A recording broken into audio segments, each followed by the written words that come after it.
Salut mes petits champignons éternueurs, salut YouTube, c'est Jack. Aujourd'hui on va jouer avec Teja et Nora. Oui, j'aime bien ce deck. On rappelle Teja, le premier personnage que vous jouez chaque après-midi gagne un boost. Le deck c'est le deck Ison Boucherie, vous verrez pourquoi. Dans celui-ci je joue 3 soigneuses Mouna. Des vendangeurs du fuseau en rare, j'en ai que 2, mais je songe passer à 3. L'avantage c'est qu'elle ravitaille, si on arrive à la booster, elle ravitaille à tous les tours. Et ça c'est ce qu'on veut. Donc là, dans ce deck là, j'en ai une version en commun. La troisième en rare. Ogun, j'en ai 2, j'en joue 2. Qui boostent nos plantes. Comédien Lyra, parce que c'est pas cher et ça peut vite monter 4-4-4.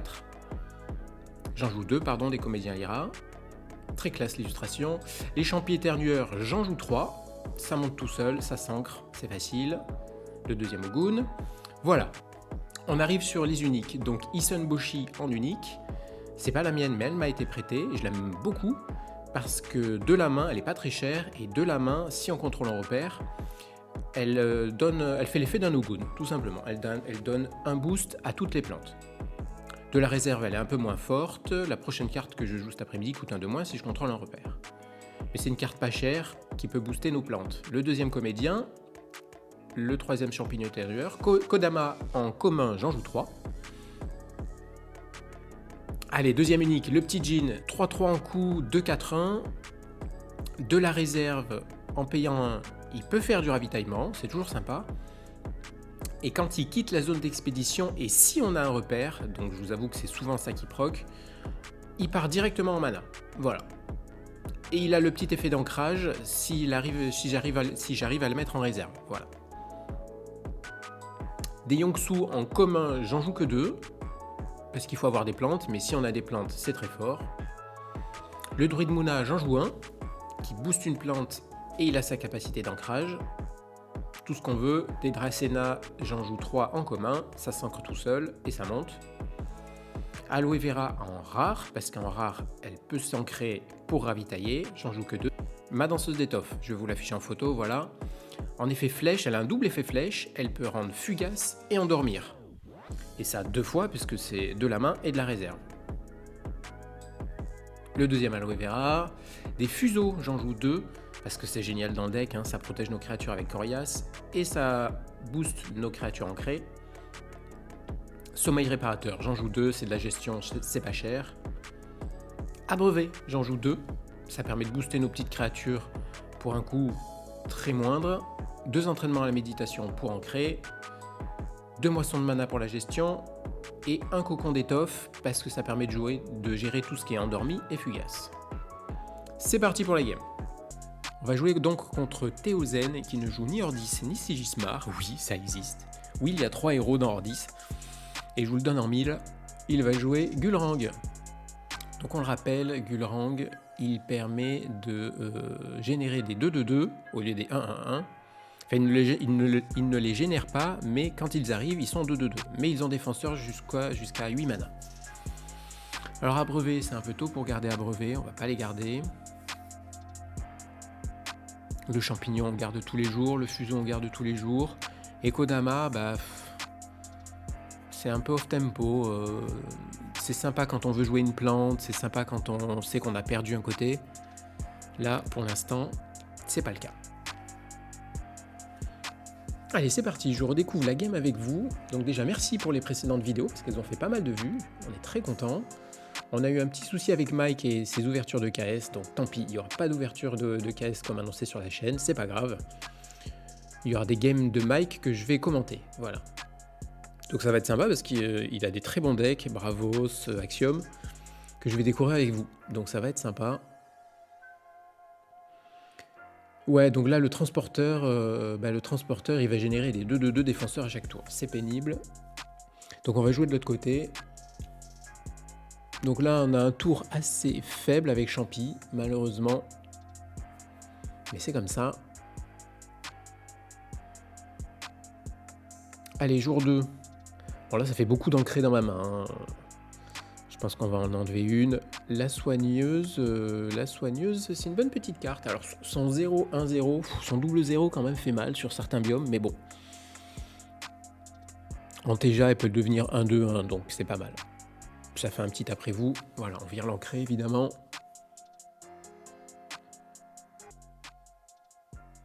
Allez, lui aussi il fait pareil. Alors c'est parti, le 2-2-2, défenseur. Donc on va pas jouer à gauche.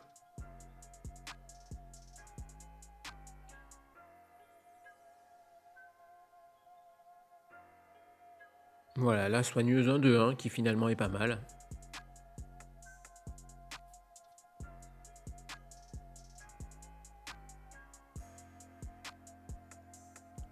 Et il joue le cadet de l'autre côté. Alors ça c'est bizarre d'avoir joué le cadet de l'autre côté. Ouais, il avait peur que j'aille de l'autre côté au dernier moment. Non, non, c'est bien joué de sa part. Allez, nous on va ancrer notre champignon, comme ça il va monter tout seul. Et au tour d'après on pourra jouer fuseau. On est pas mal. Alors c'est plus pour le boost que je joue fuseau, parce que là, Gulrang, il a de la gestion, mais en général il n'y en a pas beaucoup. Voilà, le légat. Alors là je sais que ma soigneuse elle va jamais ancrer, parce que quand on voit un légat comme ça, on se dit ok. Le plan de jeu était bien sûr d'ancrer au tour suivant le champignon. Et tant pis, je ne l'ancrerai pas avec la soigneuse, je pourrais l'ancrer avec mon entraînement physique. Voilà. Ça fait toujours du bien l'entraînement physique. Ben là, l'aloe vera, malheureusement, vu que j'aurai 5 mana, ça fait un mana mort. Or là, j'ai un fuseau into champignon, c'est très très bien. Donc on va garder fuseau et champi. Vous avez vu l'illustration du KS, super belle sur le champignon. Allez, aloe vera, c'est dommage, c'est une très bonne carte, mais je suis obligé de m'en séparer. Allez, il joue la défense, il botte en touche, et c'est un sabotage qui part. Alors là, j'ai un peu le seum parce qu'il m'aura saboté ma soigneuse et mon ancrage. Bon, c'est comme ça. Donc fuseau, comme on a dit. Et là, est-ce que je peux faire quelque chose avec les champignons? Oui, ça peut passer à gauche, donc je suis content. Du moment que j'avance, mon but c'est d'avancer une expédition par tour. Donc je suis assez content. Voilà, ceci dit, il y a encore le légat. Très pénible.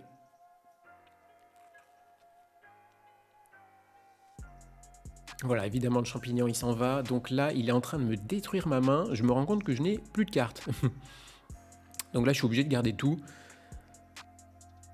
Je ne mets pas en mana. L'avantage de ce deck, c'est qu'il a besoin de très peu de mana. Et ça, c'est bien. Parce que on peut songer à garder sa main de temps en temps. Dès qu'on a 6 ou 7 mana. Bon là, il m'a tellement raboté ma main que voilà. Allez, Cocon qui tombe à pic contre le transporteur. J'en pouvais plus de ces 2-2-2, il y a trop de value. Et Cocon, ça gère les repères très très très bien. Très bonne carte Cocon qui nous vient de l'Iran. Qu'est-ce qui se passe? Oh, l'espionne dans ce deck est juste insane. Elle pond des 2-2-2 de la réserve et elle sabote de la main. C'est dégoûtant. C'est à vomir. C'est du sale.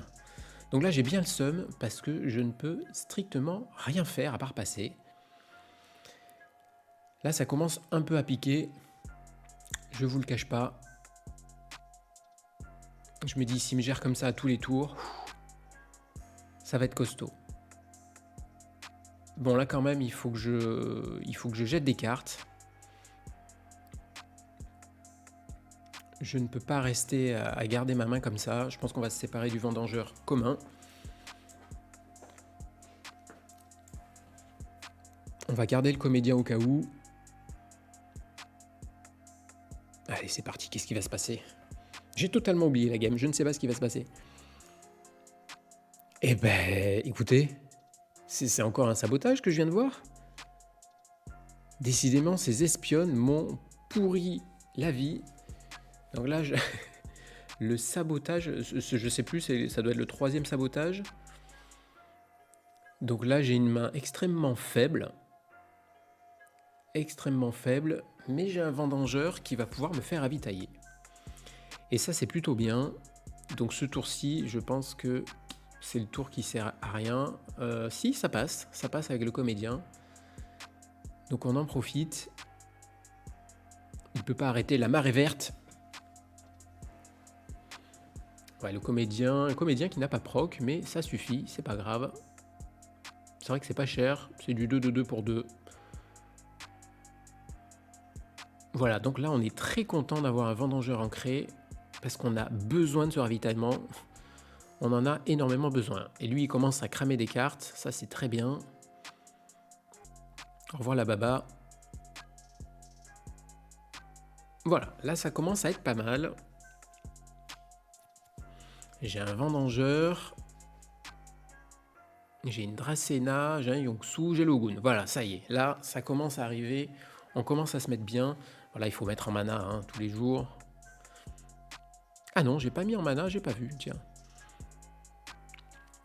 Alors, je joue de ma main la Dracena qui va être ancrée. Voilà, son espionne qui revient insupportable. Ogun qui va pouvoir booster. Donc là, je pense que je vais jouer Ogun à gauche pour booster mes créatures sur la droite. Ça, c'est toujours bien de jouer Ogun d'un côté et vous booster à droite. Donc à droite, je suis très strong.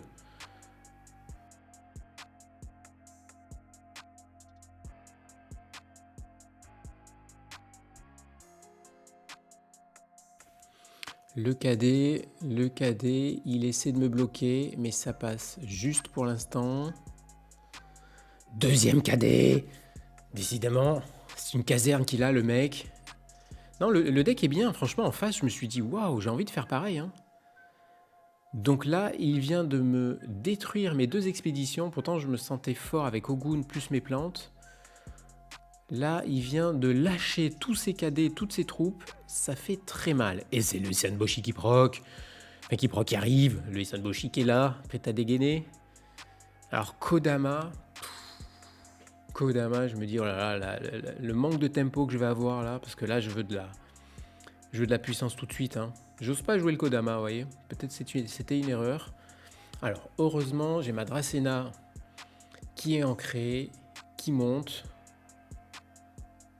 Voilà, KD insupportable. Hein, le KD, la meilleure carte d'Angulrang. Allez, c'est bien. C'est bien, là on est content parce qu'on va pouvoir proc le comédien. Il m'a tellement saboté de cartes, je me suis dit c'est pas possible qu'il me sabote encore le comédien. Et là c'est l'unique Il sort le commandant de la Légion, voilà. Une pioche insane si au crépuscule il contrôle 3 cartes, 3 persos, ce qui arrive tout le temps. Hein. Donc le commandant qui sort pour aller gérer les troupes et envoyer de la ressource. Allez, on se laisse pas faire, on sort comédien à gauche, parce que le commandant lui a coûté cher du coup. Donc je suis très bien à droite, ça sert plus à rien de jouer à droite. On va essayer de l'embêter à gauche. Parce que j'ai de Listen et j'ai le Tisserand qui va proc. Et c'est encore un légat, décidément. Décidément, il n'aime pas du tout ma réserve. Je trouve que le deck en face est super. Voilà, je suis désolé, mais le deck en face est super. Mais la force de Yongsu, là là, le Tisserand 5-5-5. Voilà, je pense que là, ce tour-là lui a fait extrêmement mal. Autant le tour d'avant, j'étais très bien, et ce tour-là, c'est l'assaut final. Oui, parce que j'ai pas précisé, mais là, il a plus défenseur. Hein, donc là, il est en full. Là, il sort toutes ses troupes. Là. Donc là, Kakoba lui a fait un carte avantage insane, puisqu'il a beaucoup pioché. Moi, j'ai tout lâché.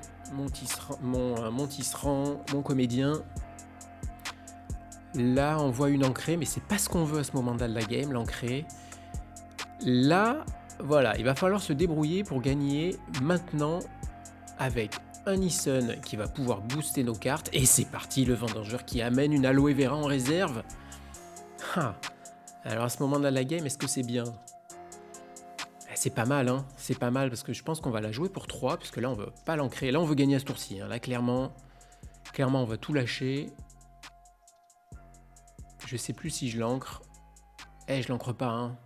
Parce qu'on veut garder du mana pour faire du sommeil, pour faire le Hison. Et là, je suis en train de compter. Je me dis, bon, est-ce que je l'ancre ou pas? S'il y a un monde où ça passe pas, et on l'ancre. On l'ancre parce qu'on a du mana. Allez, là, on s'attend à une déferlante de troupes qui sortent des portes de la citadelle de Gulrang. C'est parti. Voilà, il lâche les chiens, il lâche les troupes, il lâche les chevaux.